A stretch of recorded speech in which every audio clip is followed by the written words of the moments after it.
Welcome to the Scale Up Valley podcast, where we bring the best founders and investors to help you scale a business from 1 million to 1 trillion. Today's guest is Felix, the co-founder and MD at DeepDrive. Felix, welcome to the show. Hey, I'm very happy to be here. My pleasure. So tell us a little bit more about yourself and how it all started, this passion to start up DeepDrive. Of course. So it actually started a long time ago. I was studying at TU Munich. It was 2013, 2014, 2015. Where you are based today. Exactly. Yeah, I'm currently based in Munich again. And back in the days, I was following my studies, and then in the beginning, in the third semester, I felt I need to do something else, and I need to do something more exciting. And I looked around, and I joined a student initiative, the student motorsport team of TU Munich, where there was a group of up to 80 super passionate people that didn't get any money or credits for their job, but that spent 70, 80 hours a week building electric race cars in a workshop and competing all over the world with them. And I was inspired by this passion and by this spirit of just getting it on the streets no matter what. And I joined the team. And this is where I actually met my co-founders. And then the past 10 years, we all spread our wings, spent some time in the industry, and then got back together to found DeepDrive. And that's the story of how we met. That's really incredible. And personally, you have been then working abroad, namely in Frankfurt and London, right? In investment banking, management consulting, Deloitte, Simon Kucher, Rothschild, so some of the brands that you represented, and then you came back after those years at the university with an idea to start a company with seven founders, right? So you have 6 co-founders. Can you tell us more about what you guys thought and why did you need so many people as a founding team, which is not normal, or let's say typical? 100%. Yeah, I still have the claim that we're the biggest founding team you'll ever meet. And obviously in any startup accelerator whatsoever, people suggest you to not be more than 3 or 4, right? Because it increases the risk, there's challenges and so on. For us, it was a very clear and easy decision. Where we really come from, and that's the essence of DeepDrive, is especially my technical co-founders and their jobs at large automotive companies, they realized how much potential there is, and we have to talk in a minute about what we're actually doing. But They realized how much potential there is in electric motors and how much more efficient one can build them. But to actually realize that potential and get it on the streets, it's not enough to be innovative. You can be innovative in a large company, but you need to be disruptive and revolutionary. You need to think completely different, come up with completely new concepts of how you can build electric motors to actually, realize this incredible potential and this huge technological leap in making electric cars that much more efficient and that much cheaper. And for us, we realized we can only do that outside of a traditional large corporate structure. And that's the reason why we founded DeepDrive. So basically we took the experts from the industry, the thought leaders, the ones that were actually developing the new concepts and tech for these large corporates. And we took those experts and we gave them this environment of absolute disruption of our motorsport spirit, the one we grew in us 10 years ago. So we took that together, and that's the essence of DeepDrive, and that's why we started DeepDrive. And for us, because we're so technology driven and we rely so much and on getting the best tech done, we needed a super strong team of absolute experts in each field that's important for the development of electric motors. motors. And that's why we're such a big founding team, because we needed to get all the people on board to actually develop the best tech that's out there. And we could only realize it at a very early stage without funding and with a shared mission and, getting it on the streets no matter what. We could only do that by taking like everyone on board as a co-founder. And that's the situation at the moment. And it couldn't go better. There's no real hurdles or issues as you would have expected with a founding team of 7, but because we've known each other for 10 years and worked with each other for a long time, that works really well for us. Absolutely. And so of course, this is also a deep tech startup. So there is needed, as you said, a lot of knowledge that typically you only have available inside large corporates, but at the same time, it's super difficult to develop innovation inside large corporates, given the environment that you were talking about. But tell us more about the technology that you guys are developing, how it is really disrupting the category. What is your vision for the future? What is DeepDrive today and tomorrow?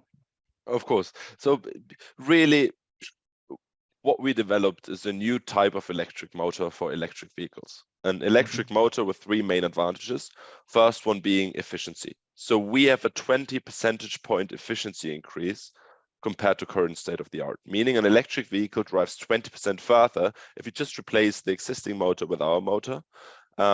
Or it, for the same range, it requires a 20% smaller battery. So it's huge cost savings. And it's a huge, customer selling point for electric vehicles. So efficiency is the first huge thing. And you have to imagine OEMs today, they look for 1%, 2% efficiency. The automotive industry is very optimized. So if we come around the corner and we talk about a 20% efficiency increase, that's huge. That's a real game changer for the automotive industry. And that's our sales argument, right? That's the sexy argument why our motor technology is great. But then the second big USP of our technology is the reason why I'm convinced that we can make it. And it is the focus on low-cost manufacturing and easy manufacturability, using standard processes, standard materials, to actually get the tech and the motor produced in an easy and cheap way in large-scale series production. We're fully focused on large-scale series production, and there's a huge difference between building a nice prototype that works well and has amazing specifications and building a serious product that achieves the same. And this is really what differentiates us from many other those ventures. We come from large-scale automotive engineering. That's where we are from. That's where we learn the ropes. And this is what we're applying to our tech with a very stringent focus on large-scale manufacturability. And that's the reason why I'm convinced we can actually scale up very big. And the third big advantage of our tech is it's a very compact, lightweight motor, meaning that you can build it inside the vehicle like any traditional vehicle architecture today, but you can also integrate the motor inside the wheel, creating an in-wheel motor, fully playing out the advantages of the technology and creating much more space inside the vehicle for passengers or also for new battery cell chemistry. So we're an enabler for these new battery cell chemistries, which are much more sustainable, which are much less dangerous and much cheaper. So those are the technological benefits of what we're doing. And really what's our mission at DeepDrive is commercializing this technology, getting it on the streets, and in the long term becoming one of the dominant providers of electric motors for the automotive industry and beyond. That's really amazing. I would just repeat, because that's a lot of information here, but having the motor inside the wheel, it's really, and all the space that is created, because typically nowadays, I don't know anymore with electrical vehicles, but typically the motor was at the front of the car, and very in some outliers we had kind of the motor at the back, but I would say those are much more for those supercars, let's say. And but nowadays with the electrical vehicles, where is the motor usually, Felix? It depends a lot on the concept. So Okay. most electric vehicles still have central drive systems, either on the front axle or rear axle. There are some concepts already where you have near wheel motors, so you have two instead of one in the middle, but they're still sitting on the chassis, so within the vehicle. But there aren't really any vehicles out there within wheel motors at the moment. Reason for that is that current technologies just don't work. You know, you have too heavy motors, too big motors. You can't really package them in a sensible way inside the wheel. And this is what our technology is changing. Right. And is there an advantage for putting it inside the wheel, or is this just an optimization of the space needed to have the motor?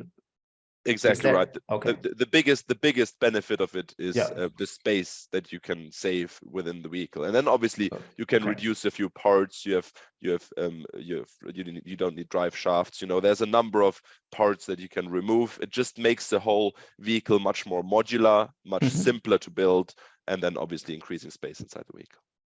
So you started in 21, more specifically in what month, Felix?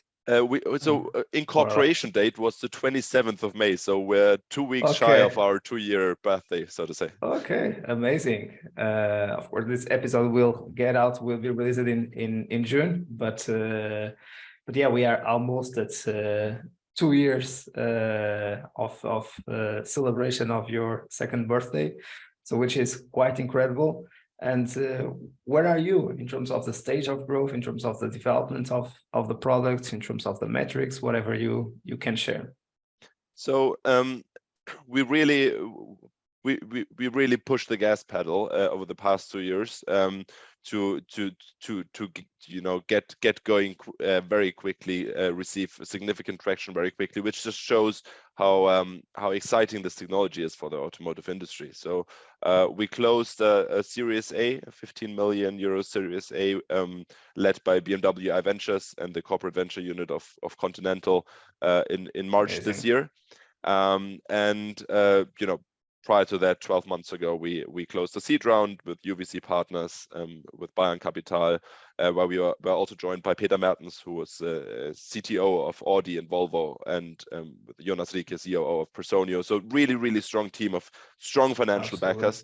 And in terms of customer traction, which is obviously the core of what we're doing, so we're currently working with 8 of the 10 largest automakers in the world. They're super interested in our technology.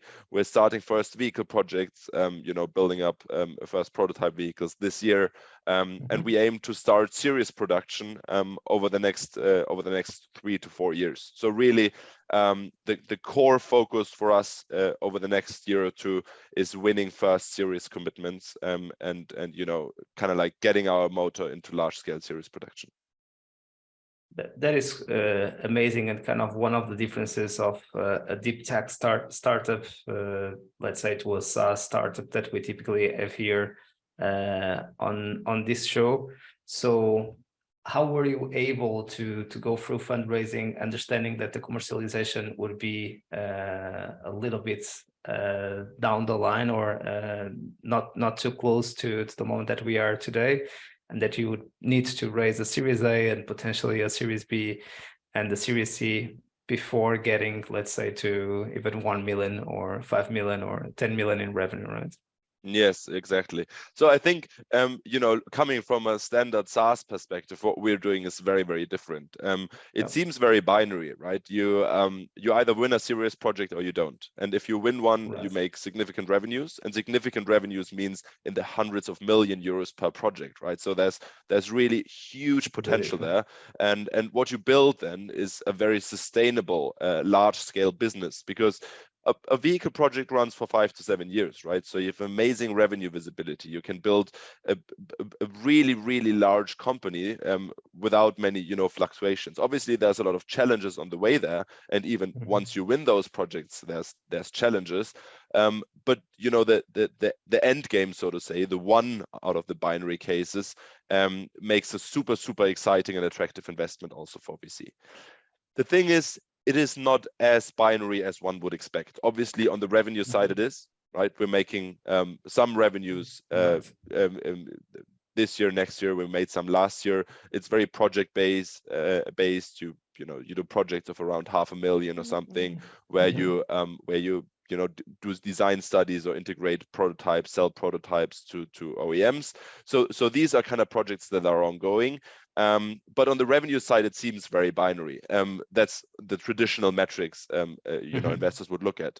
For us, the sales acquisition process is not as binary, to be honest, because there's clear stages. You start with design studies, you sell prototypes, you do vehicle integrations, you get a nomination for a first series project, and so on. So there's very clear steps on which you can judge how far you are in your progress towards large-scale series projects. And another very exciting point is order book, and this is one of the main points, especially for our upcoming financing rounds. You receive a series order 2 years before you start a series project in the automotive industry, right? So that means you're still two years shy of significant revenues, but you have the order book, you have the committed volumes, and that helps you with fundraising and with convincing investors. For a business like ours, I think the inflection point is a Series A, because and that's true for most deep tech cases with long sales cycles, because in the seed round you raise on vision a lot, right? You need to have good tech, you need to have a strong team, and you need to an investor needs to build conviction around the market. For us, market was never an issue, right? Because the EV market is huge, it's upcoming. Absolutely. There's a very clear potential. In a Series B, you raise on traction and on an order book, as just mentioned, which helps you to really receive significant investment interest. A Series A is a weird mix where you can show serious projects or anything like that, where you need to raise significant money, and where it's less about vision and team, right? Like, it's still very, very important, but you need to have investors who are really, really convinced about the tech, and who are convinced about the opportunity that's behind that. And that's what helped us a lot. Obviously, our current lead investors on the Series A, they know the industry quite well. So they were able to build up really good conviction and understand what we developed there could become the standard for electric motors for the automotive industry. And with this conviction, it's easy enough to raise a significant and nice Series A. But that's, I think, for businesses like us, compared to SaaS businesses, the inflection point of the fundraising story. Yeah. What has been the size of the seed round and of the Series A round, Felix? So the seed round, we raised 4.3 million euros. In the Series A, we raised 15 million, and then we received in between a small government grant of 2 million. So in total, we have a funding of a bit more than 20 million by now. Kind of your grant was at pre-seed stage or a little bit later? Between seed and Series A. That's a grant project that's running over the next 2.5 years, where we basically develop out our motor technology. And you skipped the pre-seed stage, so you went directly to raise the seed round. In essence, we did our own pre-seed, so it's 7 of us. So we all chipped in some money, and then that's the advantage of having a large founding team. Cool. Exactly. So the first year we basically survived on very, very limited cash flow, and then we were very clear, and that's another part of a hardware or of a deep tech business. You need to show the tech, because if we stand out there and claim we have a motor that's 20% more efficient and much cheaper, but we don't have it yet, nobody's really going to invest. Exactly. PowerPoint engineering is not really appreciated by many investors. So for us, it was super, super important to take our own money in our hands, spend the first 10 months of our existence at DeepDrive to develop the tech ourselves, apply for the first patents, get all that sorted out, build the first prototypes, and then validate them. And once we reached that stage, we kicked off our seed round. So that was planned from the beginning. We had a very, very good fundraising strategy, and that really helped us to raise a nice seed round with amazing investors. And at that time, did you guys were working full-time still, or were already get out of your jobs and start working on this full-time? How did you manage the transition, right? It's not an easy decision. All or nothing at all, Mike. We appreciate the courage. We all quit our jobs. We knew that there's significant potential there, and we also didn't want to, you know, especially from an IP perspective and so on, there's some difficulties if you do stuff on the side. So we quit our jobs in early 2021, and then we're fully out in April, and then kicked off with development and also building the business from then. Super amazing. Something really important that I would like to highlight from what you said. So typically the SaaS business, we want to create an 100 million business in revenue that will be valued at 1 billion plus. So here, just a project would be the 100 million project, right? So the potential is billions of dollars of revenue for the company, which will have a valuation of maybe 10 billion plus. If we are talking about a billion in revenue, it depends on, of course, on the multiple of the revenue, but we can understand the different scale that we are talking about. The second thing is that the sales process is very well structured for this kind of industry. So as you said, we need to go through different stages. So there is some evidence that we are moving forward in that long sales cycle, but also very structured sales cycle. That's not a long sales cycle that we don't understand the deadlines. Yes, there are deadlines for that sales cycle, so we can understand if we are moving to the next stage or not. And also the focus on seed, really selling on the vision, but proving that there is a technology that works, or at least a prototype and the vision.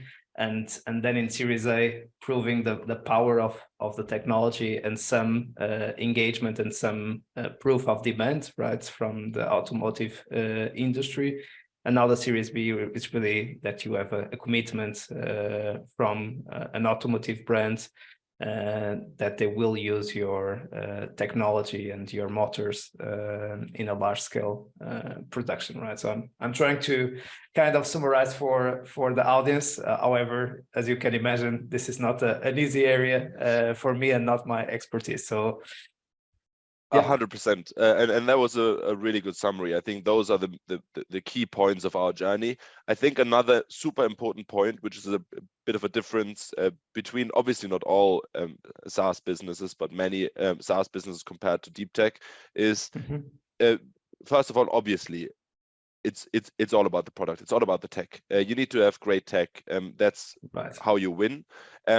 But the second super important thing next to nailing the tech really is understanding the market. And obviously everybody says that in every management or startup book is written, understand your customer, know your customer, and so on. Exactly.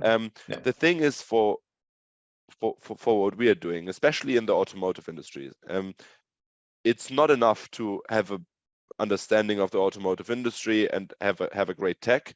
You really need to speak their language. You really need to have been on the inside. So we have a big focus, basically all of our engineering team, you know, our sweet spot is 5 to 10 years of work experience at a large OEM or tier one supplier.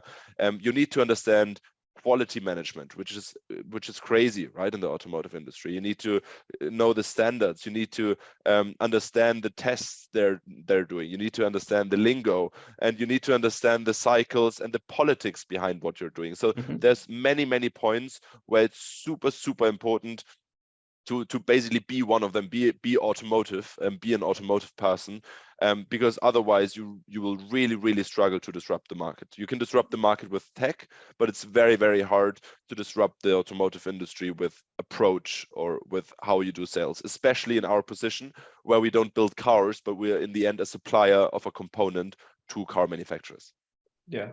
I think that's something that I love in what you just said is we always talk, especially in the earlier stages, how important it is to have a clear ICP customer-wise, but you also have a clear ICP talent-wise. What are the kind of talent that you need in order to develop your startup and you become a scale-up, and understanding how to attract that talent. We know that's one of the most important functions or roles of the founders, right? So super well done.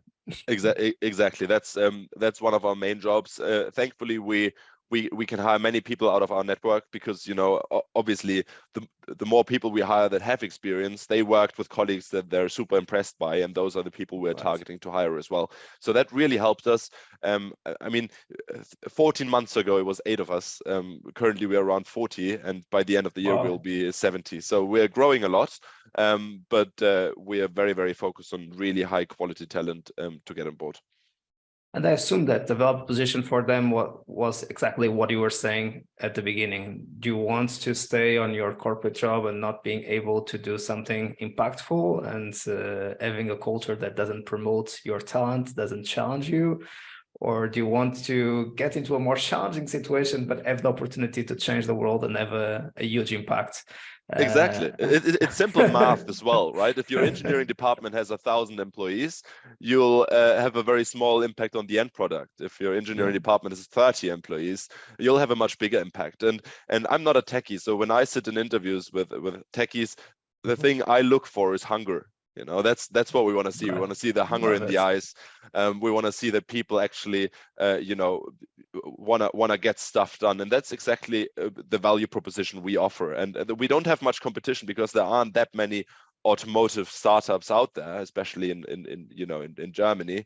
So really, people come to us and decide against the Audis and BMWs of this world because they want to. You know, they want to have impact, as you said. They want to get stuff on the streets, and they want to think more disruptive and use the experience and expertise they built up in these great schools of these great corporates, and that's really how we build our team. And in a certain way, I was just thinking out loud that the risk is not so big because we know there is a lack of people and talent on those industries. So if something goes wrong in their mind, they can always come back to where they were, and why not try the opportunity to really change the world and join a startup and also enrich their own careers and their own lives, right? So exactly. So we all know that this is a very risky business, and of course we need to come in with the conviction that we can win, even if all the odds are against us, as in any startup. But I think that it also, everyone that is in startups and scale-ups would say that they have never grown so fast as in a scale-up and a startup. So a year feels like to be kind of 5 or 10 years in another kind of company, right? It's like dog years. 7 years in a start, 1 year in a startup is like 7 years in a corporate. That's a great one. Cool. And something really important, as you were saying already before, is not only the product, but also the go-to-market, understanding the markets. Also, you added understanding how the industry works and how all the technologies of the industry. So what are some of your hypotheses in terms of go-to-market and of course, what you are able to disclose?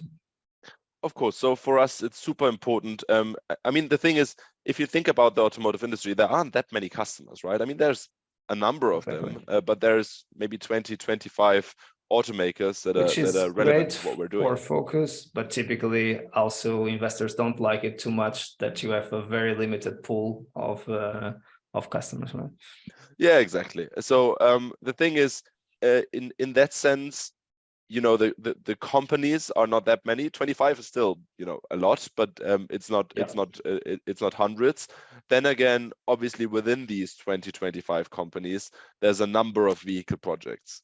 So there's different departments working on different lines and models and vehicle projects. So if you then, you know, multiply that by the number of customers, you'll reach a quite significant number. But for us, in terms of go-to-market, you know, there's really 2 paths we're following, and it's super important to play both paths.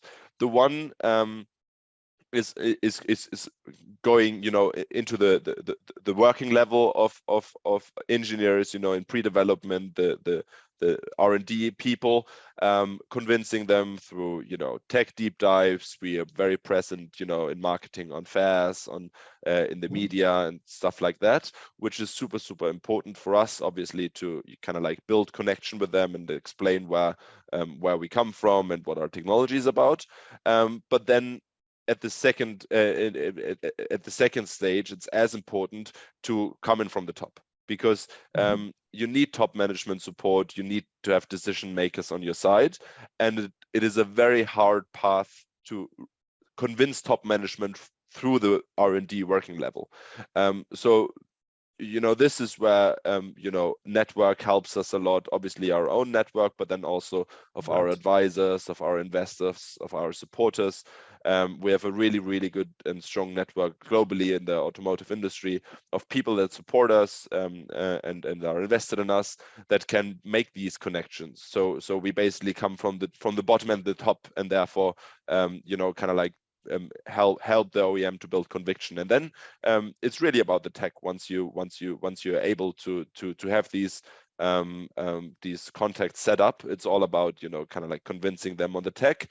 And then, you know, in the end, the main risk, once they're convinced on the tech and first programs and projects are started, is the timing issue, right? Because an OEM won't build their timing of their new vehicle around your availability. Right. So you need to depend on when is the new vehicle coming, what's the timeline for that, and so on. So that's the one uncertainty which is very hard to influence.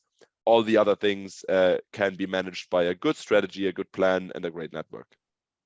This is definitely a great timing, because we are seeing old automotive brands launching their electrical vehicles models for all the segments of the brand, right? But yeah, this is really the moment that I feel that every single brand is launching all the models of their portfolio, right? That's exactly what we see in the market, and we got super lucky with the timing as well. So if you see currently there's 10 to 20 million electric vehicles, depending on how you count, coming to market each year. It's estimated that in 2030 will be around 60 million a year. So there's huge ramp up, with many of these vehicle projects starting in the second half of the 2020s, meaning exactly meaning that over the next 2-3 years, R&D will be kicked off, and, you know, components will be decided, and there's a lot of hunger for innovation and for new innovative products, because, you know, especially Western OEMs, they see the threat from Chinese OEMs. Chinese OEMs need to get the cost down, so they need to innovate as well. So there's a very large hunger for innovation and new concepts, and at the same time, development cycles are getting shorter and shorter. So there's less capacity to do in-house development and get disruptive innovation done. And that's paired with this huge ramp up of electric vehicles is a really exciting marketing opportunity for us. Just moving one step back, and because you added something during your comments in this last topic that I think it's really important. We discussed this several times on the show, which is really to be able to have great investors that can really support you. And in this case, you really needed to have strategic investors and strategic angels that could open doors to you and also give you credibility. But sometimes in a certain way, those strategic investors can condition a little bit the brands that you can sell to. But I believe that the investors that you choose, even being strategic, they are kind of financial investors as well. So there is no exclusivity. So in that sense, you can still serve all the automotive brands in the market, correct? Yeah, that was a big question mark for us as well when we thought about our fundraising strategy and what investors to take on board.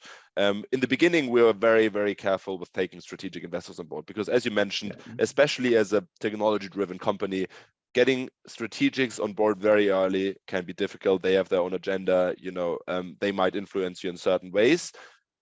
This is not the case at all with investors we chose. So both BMW Ventures as well as the VC of Continental, they're very experienced investors with Aventure sitting in Silicon Valley. The people we're talking there are they're VC guys, right? They're not right. From the corporate.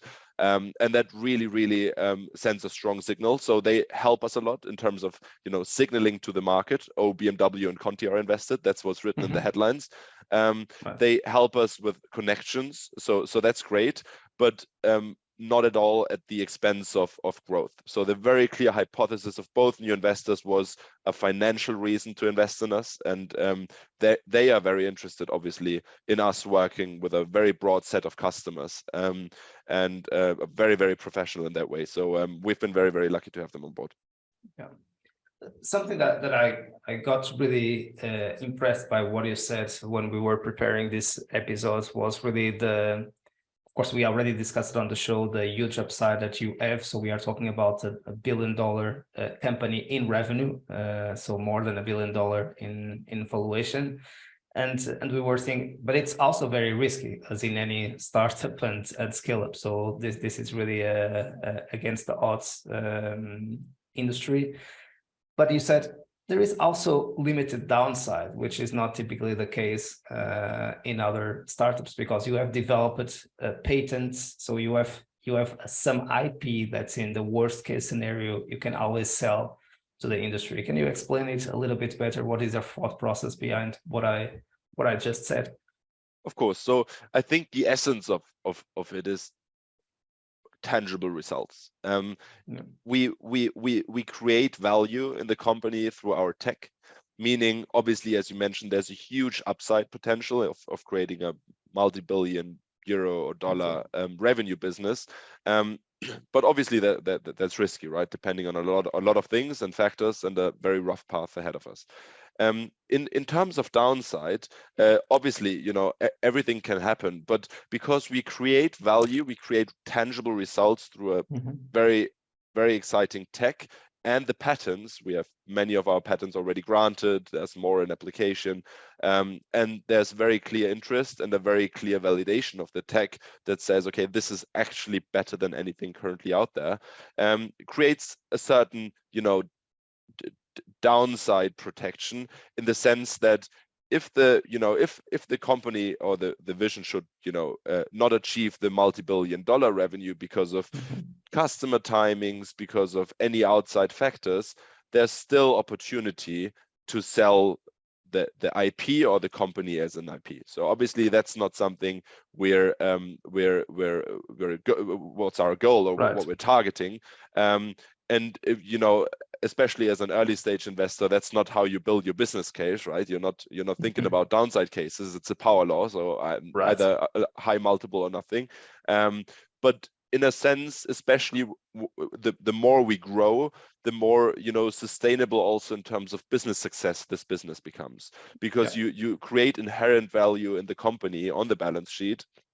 And you can monetize that one way or another, and that creates a business that, even though you don't reach the full optimistic path, there's a very clear path to value creation, which is still significant value creation, right? We're not talking about selling the company for 10 euros or something like that. Yeah.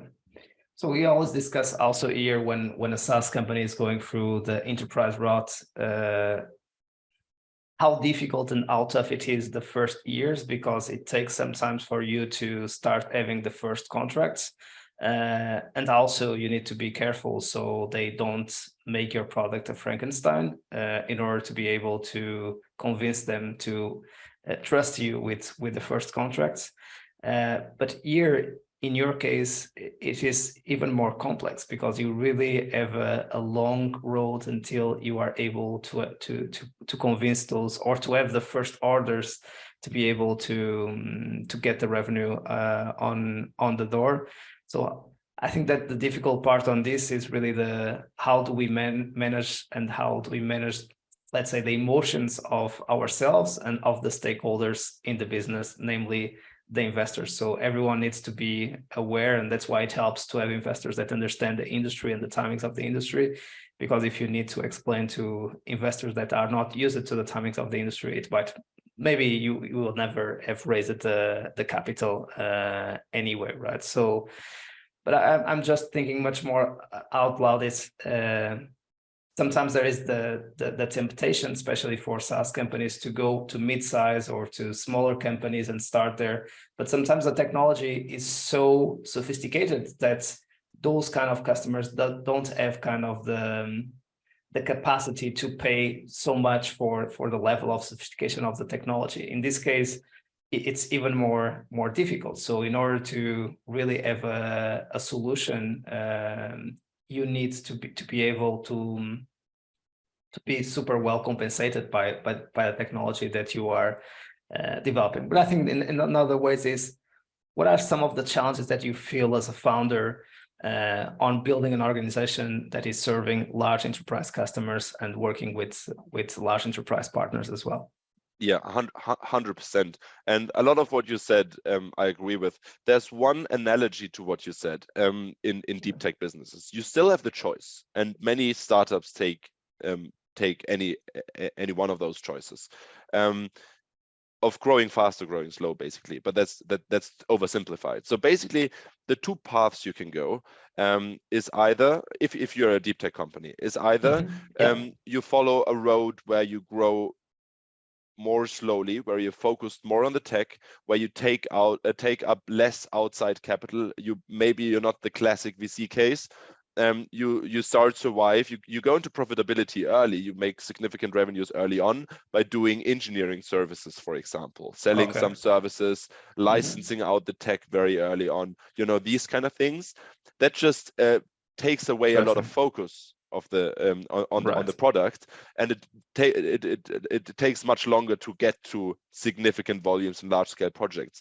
So I don't know, meaning for our example, that could mean a large OEM comes to us and says, hey, we want to do this or that.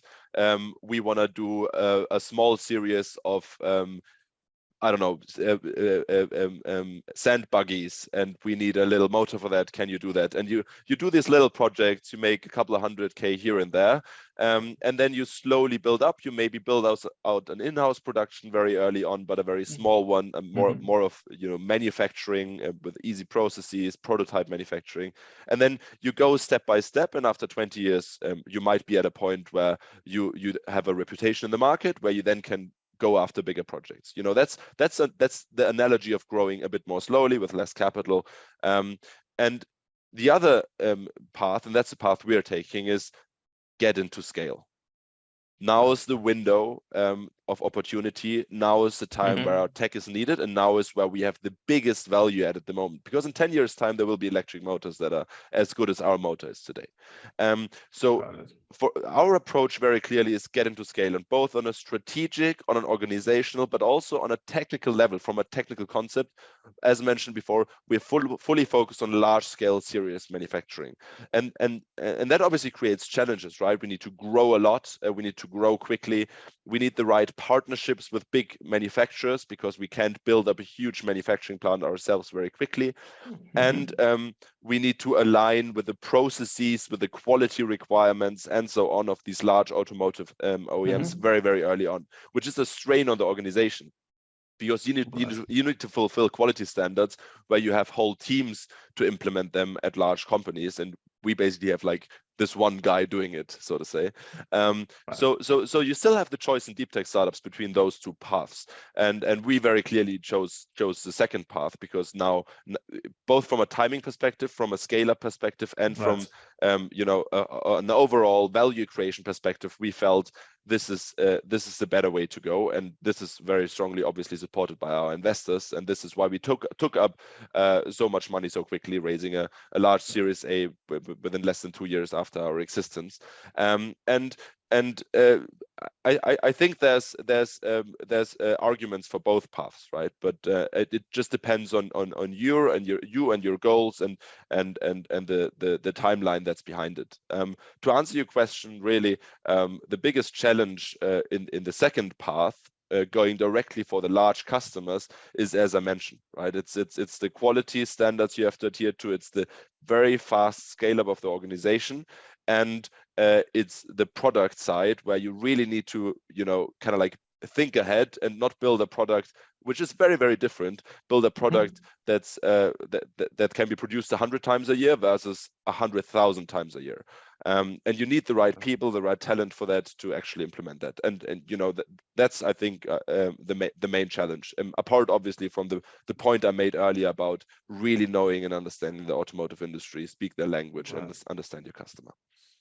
Sounds a very exciting puzzle, and we can feel your passion about it. So let's go to the last segment of the show where we do a quick ping pong on questions and answers. So let's start with the first one. If you would have the opportunity, Felix, to have a coffee with yourself at the beginning of DeepDrive, what advice would you offer to your younger self?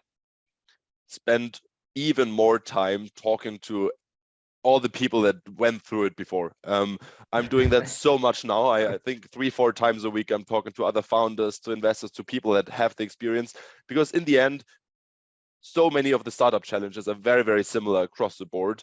And many people made the same mistakes, or mistakes you can avoid. So that's really one of the main things. Just talk to everybody all the time. Amazing. What are you the most proud of on your journey so far? That's a very easy one. It's a team. We built an amazing team. There's nothing more beautiful than seeing, the guys and gals just giving it all, and forging friendships within the team. It's people that have had really, really good jobs, and were on great career tracks in their old jobs, and they left those to join DeepDrive and to just get started together and just get stuff on the streets. And that's an amazing spirit we have in the team, and I couldn't be more proud of anything else. Worst advice ever received? It's a difficult one, and I thought a long time about this. But very early on, we had this person that was an investor telling us about, we need a very, very clear plan, and things need to be planned very, very clearly, and we need to remove uncertainty and risk as much as possible. And I think I don't say don't have a plan, but I think what we kind of shook off very early was the risk aversity. And obviously every founder needs to have some level of risk friendliness, but it's really about embracing uncertainty to some extent, and kind of just going for it. And I think that's a super, super important point. Don't let anyone fool you. There's going to be a lot of risk, but which you in part can mitigate, but you got to embrace the risk, and sometimes you got to make risky decisions as well. Yeah, and put you in a fear-based mindset, right? So exactly, instead of in abundance mindset, struggling with the word now. So and now the resources, your favorite book? That plays into the same thing. So it's not a startup book, and it's also not a business book. It's David Eagleman, who's a very exciting brain scientist, and he wrote a couple of nice books about the brain. One is called Life Wired, another is just called The Brain. Not a very creative title, but he writes a lot about how the brain works and how decisions are made, and subconsciousness and those things, and that helped me a lot to understand, how we think, how we make decisions, because obviously it helps reduce biases, but it also helps, kind of like planning ahead. And that plays again in the first point, getting rid of the fear mindset, really thinking about not only where do you want to take the company, but where do you want to take yourself, and what decisions will get you there. Your favorite movie or series? Also just pure interest. I like stuff that confuses me and that I have to understand after. So Mr. Robot with Rami Malek is an amazing show, where you never know what's true and what isn't. And I think it's the same if you're a founder. You never know what's actually going on at the moment. But you kind of have to stay on top of things. So I really, really enjoyed that show. Absolutely. And finally, your favorite podcast, excluding this one? So obviously excluding this one, my favorite podcast is Making Sense, the Making Sense podcast from Sam Harris. I think he has amazing guests. It's super, super exciting. It just broadens the mindset, because I think so many things that anybody experiences in any field, in any line of work, can be applied to what we're doing, what I'm doing, running a company, and just broadening the horizons, getting this input from completely different lines of thoughts and people is super valuable, because in the end you need to be flexible and super adaptive. Right. What is the name again? Is Making Sense, or? Yeah, it's a Making Sense podcast by Sam Harris. Awesome. I will check that out. Amazing. Felix, thanks so much for joining us today, and congrats for the very inspiring story, and all the best with the next chapters. You are always invited to come back to share the progress. I will do that. It was great fun. Thanks for having me. And to our community, thanks for being there. We keep bringing you the best of the best to make your life easier as you scale up your business. See you soon, and keep scaling.